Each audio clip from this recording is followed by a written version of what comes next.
The Mugello circuit, nestled in the heart of Italy's stunning Tuscany mountains, is undoubtedly one of the jewels in MotoGP's crown, and fans are back for 2022. High speeds, high tension, high drama guaranteed. It's time to race in MotoGP. Pembalap Yamaha Factory Racing, Fabio Quartararo, merasa alami peningkatan besar musim ini dibandingkan 2021, meski tak cukup konsisten. Quartararo terus mengeluhkan motor Yamaha YZR M1 yang kurang bertenaga dibandingkan pabrikan lainnya. Ini membuat pembalap asal Prancis itu kerap kesulitan saat menghadapi rivalnya di trek lurus. Meski tak memperlihatkan performa konsisten seperti di MotoGP 2021, Quartararo saat ini memimpin klasemen sementara musim ini.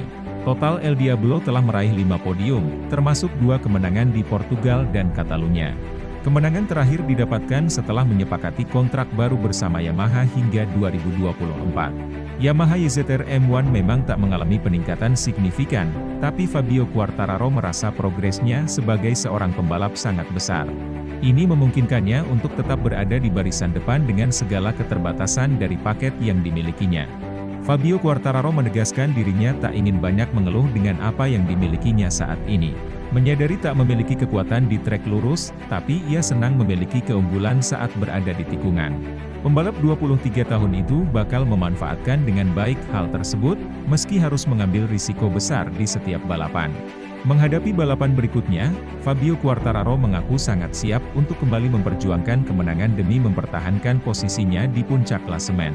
Di Barcelona, saya merasa akan tertinggal dalam kecepatan tertinggi, tapi nyatanya tidak. Saya merasa motor tidak terlalu buruk. Saya tahu, saya harus memiliki persiapan yang sangat baik di Jerman dan Assen. Itu merupakan 2 sirkuit yang bersahabat dengan kami. Bos Michelin, Piero Taramaso, mengatakan tantangan terbesar di sirkuit Sachsenring, tuan rumah MotoGP Jerman, adalah menjaga kinerja ban sepanjang balapan.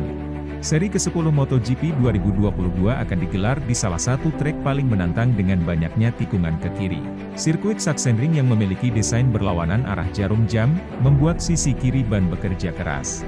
Tak ada yang mampu melaju cepat di trek sepanjang 3,6 km kecuali Marc Marquez, yang telah mendominasi podium tertinggi sejak debut di kelas Premier pada 2013 lalu. Taramaso mengatakan Michelin akan membawa ban tipe asimetris di sisi kiri, yang diharapkan dapat menahan tekanan besar sepanjang balapan. Meningkatnya tenaga dan efek downforce motor MotoGP saat ini, Taramaso berharap komposisi ban Michelin tahun ini dapat bekerja dengan baik di sirkuit Sachsenring. Menjaga suhu ban juga menjadi tantangan tersendiri bagi tim dan pembalap, meski cuaca di Sachsenring lebih dingin dibandingkan dengan Catalunya. Terutama pada sisi kanan, yang bisa membuat pembalap terjatuh dengan mudah ketika menikung. Itu terjadi karena sisi kanan ban tak bekerja terlalu banyak di sirkuit Sachsenring, sehingga ban dapat kehilangan suhu terbaiknya. Anda memiliki banyak tikungan kiri dan itu akan membuat ban bekerja keras. Suhunya meningkat pesat dan Anda harus memastikan ban tak overheat. Ini tantangan besar bagi semua orang. Ini tentang mengendalikan spinning di sisi kiri ban, terutama di tikungan 11, yang menjadi kekhawatiran terbesar seluruh pembalap. Ini juga menjadi tantangan lainnya bagi pembalap dan pemasok ban. Tapi justru karena alasan inilah, di trek ini kami juga membawa 3 solusi asimetris untuk ban depan. Pembalap Ducati, Francesco Bagnaia, berambisi merebut poin maksimal di Grand Prix Jerman demi menjaga peluangnya meraih titel MotoGP 2022. Bagnaia gagal mendulang poin akibat terlibat kecelakaan di tikungan 1 selepas start GP Catalunya di sirkuit Barcelona. Ini membuatnya semakin jauh dari Fabio Quartararo yang sedang memimpin klasemen dengan jarak 66 poin. Meski tertinggal cukup jauh, Bagnaia yakin bisa mengejar defisit poin seperti yang dilakukannya pada paruh kedua musim lalu. Musim yang panjang juga memberikannya kepercayaan diri, bahwa peluangnya untuk mendapatkan gelar juara dunia MotoGP musim ini, masih terbuka lebar. Oleh karena itu, Bagnaia berharap dapat memperjuangkan poin penuh di sirkuit Sachsenring, untuk menjaga peluangnya. Anak didik Valentino Rossi tersebut menyadari, sangat sulit untuk mengejar ketertinggalan dari Fabio Quartararo, mengingat pembalap Yamaha itu juga sangat konsisten. Tapi, Pecco menegaskan ambisinya tahun ini dalam mengejar gelar juara dunia sangat besar dan itu didukung oleh Ducati yang terus lakukan peningkatan. Saya berharap apa yang kami kerjakan akan membantu kami dalam 2 balapan berikutnya sebelum jeda musim panas. Tapi, untuk memangkas jarak 66 poin sangat sulit bagi kami.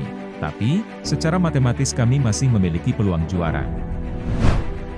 Jorge Martin menegaskan ingin mendapat motor versi pabrikan dalam MotoGP 2023. Jika tak diberi Ducati, ia akan mencari ke tempat lain.